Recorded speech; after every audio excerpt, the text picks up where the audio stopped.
My name is Maider Azanza, and I'm going to present our work, 20 Years of Industrial Experience at SPLC, a Systematic Mapping Study. This work was carried out by Leticia Montalvillo, Oscar Diaz and myself as a joint work between the NECN Research Group at the University of the Basque Country and Igerlan Research Center, both located in Spain. When we set out to begin this work, our goal was to analyze the application of SPLC in industry in the last 20 years at SPLC. As academics who have experience doing research in software product lines, we hoped to uncover issues practitioners had found that would turn into interesting research paths. At the same time, we believed such analysis would also be interesting to practitioners, as the means to summarize the experience of other companies. We divided this general goal into research questions, as the means to guide our research. To that end, we based this division on the concept of case study. Broadly speaking, a case study is an empirical inquiry that draws on multiple sources of evidence to investigate one instance of a contemporary software engineering phenomenon within its real-life context. We extracted 3 questions from this definition. First, what contexts have software product lines been applied in? That is, in what domains, companies' teams have they been used? Second, what phenomena have been reported? That is, what is the object of a study? Examples can be SPL adoption, SPL evolution and maintenance of SPL testing. Third, what evidences have been collected? That is, what results have been obtained in terms of benefits, issues, and lessons learned? We performed the analysis in a set of 66 papers that described industrial experiences with software product lines and that were published at SPLC between the years 2000 and 2020. These papers describe the experience of 43 different companies that are in 15 different countries. Once the research questions and the sample to be analyzed have been established, I will summarize the results we've obtained. We begin by focusing on the context the product lines have been deployed in. First, we tackle the rationale that led companies to incorporate the phenomenon. 2 reasons were the most predominant. First, the need to increase product variance was mentioned by 42.42% of the papers. The second most cited reason was the need to reduce costs, cited by 37.88% of the cases. Next, we focus on the setting.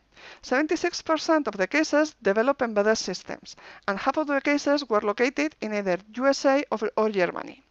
Regarding the domain, the most predominant was aerospace and defense, with 21.21% of the cases. Last, we also wanted to know which other software or system development practices are being used together with software product lines. In this case, the most cited example was model-based engineering, with 21.21% of the cases. To finish with the context, we analyzed the software product line itself. In 71% of the cases, the product line was at the SPLC maturity stage following Dilstra et al.'s maturity stages. Consequently, a good portion of the development was being done at domain engineering, but application engineering was needed to adapt the product to customers' needs. In 60.67% of the cases, the SPL had been developed using an extractive approach, that is, by extracting the core assets from existing products. In half of the cases mentioned that they used a notative approach to realize variability, and 21.21% mentioned that they used pure variants or gears to manage the SPL. We now concentrate on the phenomenon under study. The most analyzed phenomenon cited in the papers was SPL adoption, with 39.39% of the cases. Regarding the SPL process, 70% of the cases concentrated on domain engineering as opposed to application engineering or management. Last, we analyzed the obtained evidence. First, we concentrate on the benefits the different experience reports have mentioned. Reduced cost and increased quality of the products are by far the most cited. Other benefits that are worth mentioning are increased productivity, reduced time to market, increased reuse across products, easier evolution of products, more efficient product instantiation, and that SPLs allow better communication among stakeholders. Last, increased product variants, increased market, and reduced complexity are also benefits that are mentioned. If we now turn to issues practitioners have encountered in their experience, evolution, processes and tools, and communication problems are the most cited. The need to guarantee system-level properties, SPL testing, and short product release windows are also mentioned. It is, however, important to note that these issues are mentioned by around 10% of the cases at most. Notice that almost 50% of the papers did not mention any issues. The last piece of evidence refers to the lessons practitioners learned. The most mentioned lessons is that an explicit architecture of the product line is essential. Other repeated lessons include that engineers need to be persuaded of the SPL benefits if the endeavor is to be successful, that organizational support is essential as the organization and its processes need to be tailored to the SPLs, and to avoid configuration unique development. As one paper stated it, it is costly later to replace indecisiveness with variability. Other distilled lessons include that artifacts should be aligned and treated consistently across the life cycle, that SPL governance is necessary, and that domain engineering and application engineering can contribute to one another. Last, other lessons include that configuration management is essential, that standardizing a specification and code helps, and that adequate tools are necessary. Once we have summarized the results, it is time to revisit the goals we set at the beginning. In this work, practitioners can find aggregated evidence of 66 papers that describe SPL experiences in industry of 43 companies. Results are aggregated along the context, phenomenon, and evidences reported in the experiences. Regarding the limitations, in most cases, experience reports are described. This entails that they are mainly qualitative, fairly general, and that information is missing in some cases.